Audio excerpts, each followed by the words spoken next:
So hello guys, welcome back to my YouTube channel. Today we are going to learn about the contract of indemnity, right? We're going to learn about contract of indemnity. इसका मतलब क्या होता है contract of indemnity का? Meaning ये होता है कि सिंपल सी मीनिंग होती है इसकी कि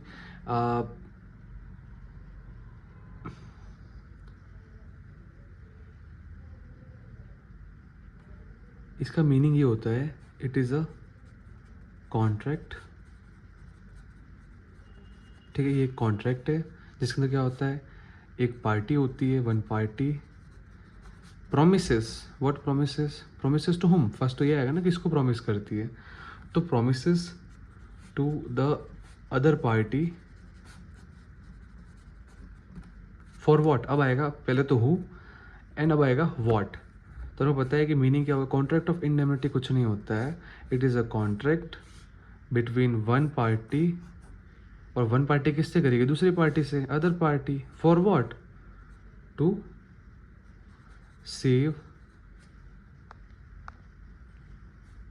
save the other from any loss. अब लॉस भी तो किसी से होगा, फ्रॉम हुम द लॉस अगर होता है तो किससे लॉस को बचाएंगे? तो पहला तो जो प्रॉमिसर है, अगर इससे खुद से होता है प्रॉमिसर हिमसेल्फ, तो और दूसरा पार्टी कौन सी हो सकती है? Any other person. ठीक है, एनी अदर पर्सन। ये तो अपन ने मीनिंग एक मतलब ब्रॉडली देखी, बट हमको लीगल टर्म्स में देखनी होगी। तो section 124 of Indian Contract Act 1872 states that what it states। अब लीगल टर्म क्या है कि a contract by which one party promises to save the other from loss caused by him by the conduct of the promiser himself,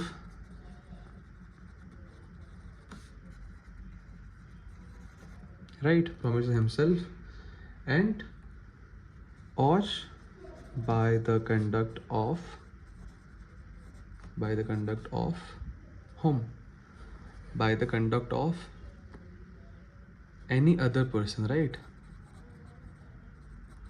तो ये अपन को क्या होगी, ये एक लीगल मीनिंग होगी। ठीक है, ये अपन एक लीगल मीनिंग जो कि सेक्शन 124 के बारे में डिस्क्राइब कर रहा है, तो अपन इसलिए इसको पढ़ रहे हैं।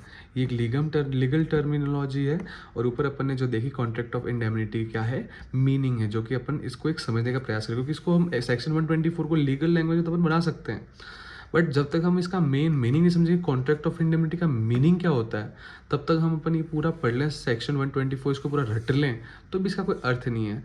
तो अपन ज़्यादा अपने दिमाग में प्रेशर क्यों लगाए? सिंपल एज दैट कि अपन इस चीज़ को पढ़ लेवें, अपन को याद हो जाएगा, अपन समझ जाएंगे।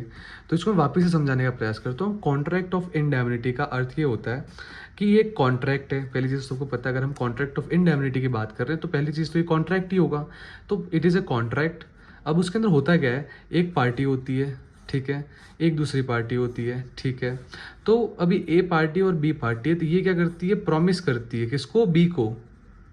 क्या करती है? One promises B, A promises to B that कि बी को अगर कोई नुकसान होता है, लॉस अकर होता है, तो उससे क्या होगा कि उसको अगर लॉस बी को होता है तो ए है वो उसको पे करेगा, चाहे किसकी द्वारा हो, चाहे या तो प्रॉमिसर ए अगर ए खुद ही कर लेता है तो भी दिक्कत है, न अगर कोई other person, any other person भी करता है तो भी ए ही कॉम्पनसेट करेगा किसको? बी को। अब हम इसको एक एग्जांपल से समझने का प्रयास करें तो एक सिंपल सा एग्जांपल हम यहाँ पे लिख सकते हैं कि जैसे कि हम देख सकते हैं कि new India assurance company limited जो भी है, कंपनी लिमिटेड जो है, उसका एग्जाम्पल लेते हैं। अब उसने प्रॉमिस किया किसको, एग्जाम्पल लेते हैं रवि का, कोई रवि करके लड़का है। अब उसको उन्होंने क्या किया, प्रॉमिस किया कि अगर आपके वहाँ वहाँ अगर रवि जो है वो एक बहुत बड़ा, तो रवि जो है वो एक बिजनेसमैन है जिसके पास एक वेयर हाउस है। तो रवि क्या करता है, न्यू इंडिया जो अश्योरेंस कंपनी लिमिटेड है उससे क्या करता है, एक प्रॉमिस लेता है। प्रॉमिस क्या लेता है कि अगर उसका जो वेयर हाउस है, वो एक बिजनेसमैन है तो उसका एक बिजनेस है जिसका वो वेयर हाउस है, इसका एक वेयर हाउस है, अगर इसको कभी फायर हो लग जाती है या फिर आग लग जाती है, इसके अंदर बहुत भयंकर आग लग जाती है, तो क्या होता है कि जो new India assurance company limited है वो रवि को क्या करेगी, कॉम्पनसेट करेगी। क्या करेगी, कॉम्पनसेट करेगी, राइट। तो ये जो कॉम्पनसेशन हो रहा है इसी को हम कॉन्ट्रैक्ट ऑफ इंडेमनिटी बोलते हैं। कॉन्ट्रैक्ट ऑफ, जो कि सेक्शन 124 का हिस्सा है, ठीक है, ऑफ कॉन्स्टिट्यूशन। बाकी आपको कैसा लगा कॉन्सेप्ट, एक बार आप इसका स्क्रीनशॉट वगैरह लेके के देख सकते हैं। बाकी सेक्शन 125 भी है जिसके अंदर बताता है कि जो प्रॉमिसर, जैसे रवि प्रॉमिसर है तो उसको क्या क्या मतलब लाभ मिल सकते हैं, like how he can reclaim